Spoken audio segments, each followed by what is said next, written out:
Bonjour, je m'appelle Penda Diouf et je suis autrice de théâtre.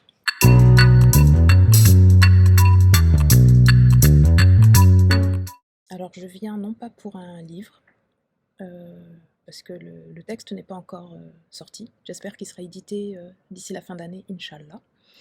Mais je viens pour une pièce de théâtre que j'ai écrite, l'année dernière en résidence, d'écriture à Culture Commune. Et le titre c'est Noir comme l'or, voilà.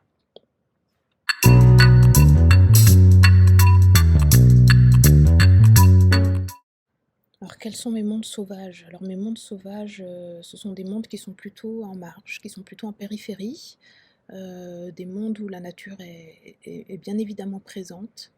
On entend d'ailleurs un peu les oiseaux. Je leur laisse de l'espace. Et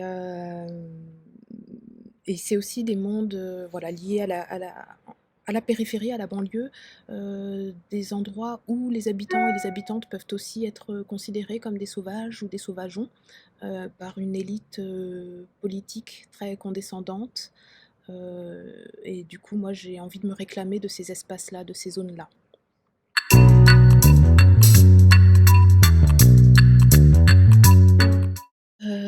Mon livre sauvage, alors, peut-être que j'en ai 2. J'en ai 2. Le premier, c'est un livre que j'ai découvert il y a une dizaine d'années qui s'appelle Femmes qui courent avec les loups de Clara Pinkola Estés, qui est à la fois psychologue, psychothérapeute et en même temps conteuse. Et la découverte de ce livre et de la femme sauvage qui est en nous, c'est quelque chose qui m'a beaucoup parlé et qui m'a aussi inspirée dans l'écriture, notamment une pièce que j'ai écrite qui s'appelle La Grande Ourse, je crois, a été beaucoup inspirée de ce livre de, de Pinkola Estés. Voilà.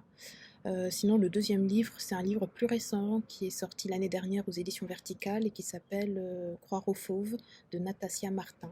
Donc Natasia Martin habitait en Russie comme ethnologue, il me semble, ou anthropologue. Et en fait, elle a croisé un ours qui, semble-t-il, est son animal allié de pouvoir, animal totem.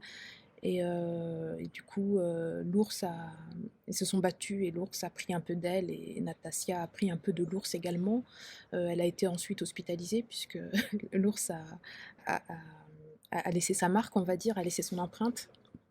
Et voilà, je trouve que c'est un livre qui est très beau, qui est très très bien écrit, et qui est à l'intersection de plein de questionnements qu'on peut avoir aujourd'hui sur l'écologie, sur le rapport à l'autre, sur le rapport à l'animal, mais aussi au vivant, plus globalement. Et c'est un livre qui est très très bien écrit, d'une façon très, très poétique, très belle, avec beaucoup d'humanité, ou peut-être devrais-je dire d'animalité.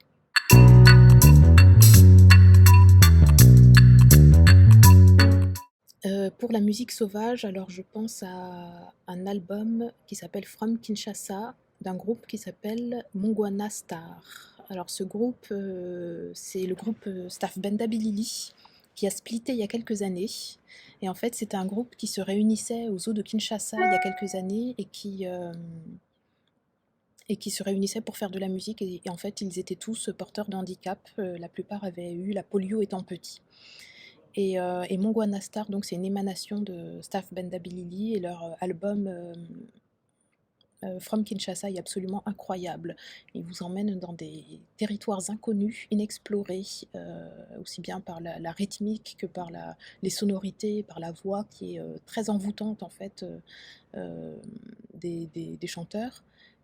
Et, et qui pourrait même, je pense, un peu comme les sons très longs euh, de Fela Kuti, qui, ouais, qui peut nous amener assez facilement, en tout cas moi, qui peut m'amener très facilement dans un état un peu de transe. Voilà, donc je trouve que c'est une musique sauvage à présenter.